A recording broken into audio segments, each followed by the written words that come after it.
It is. This is the interface for the rooted word translation. You can see the rooted word precise translation is loaded in here right now, and First Peter. Now we don't have the book choosing facility in here yet. That's next. So right now it's stuck on First Peter until we get that in there. Then you'll be able to choose which book of the Bible you want to view of the rooted word.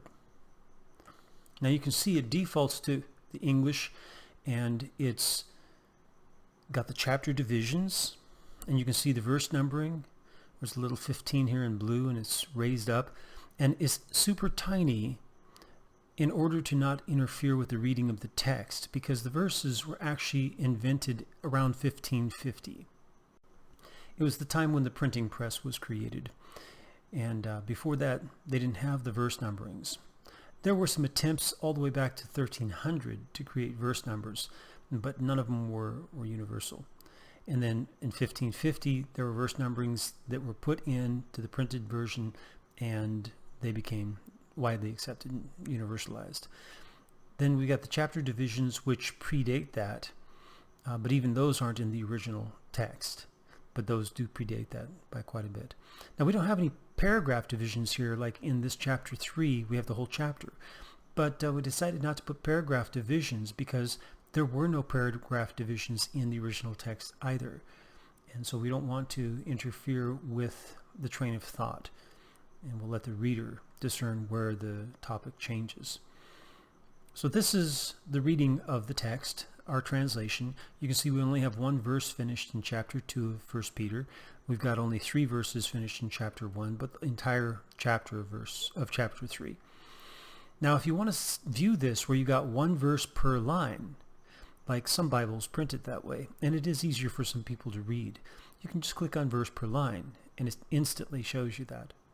And you can switch back and forth instantly. And there you go, you got one verse per line. Some verses are so long that they take up 2 lines, of course.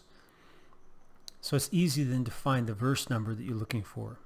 You don't have to kind of browse in the middle of the text for it. So it can be useful. So if you're looking at this and just reading, this is the best format. But if you're looking for a particular verse number, you go over here and you find it and then read that verse number.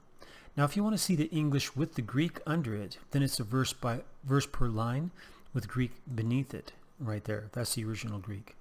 So you got the English, you got the Greek, the English, the Greek, all the way down. It's good if you want to get back into the original language and do some study and then compare that with our literal translation. Our translation is the best one for doing that kind of work because we are so literal about what's written in the Greek. But we do dig down into the roots of the word and pull the meanings of the roots to the surface. So sometimes we may have a few more words for one Greek word, and that's to bring the power to that word that's hidden in the word. Then if you just want to see the Greek, there's the Greek on a verse by verse, a verse per line reading. That's what we've got so far, and I hope that this will be very useful for you. I think it will be, as soon as we can get this book, this book functioning so that you can choose the book from the Bible that you want to view.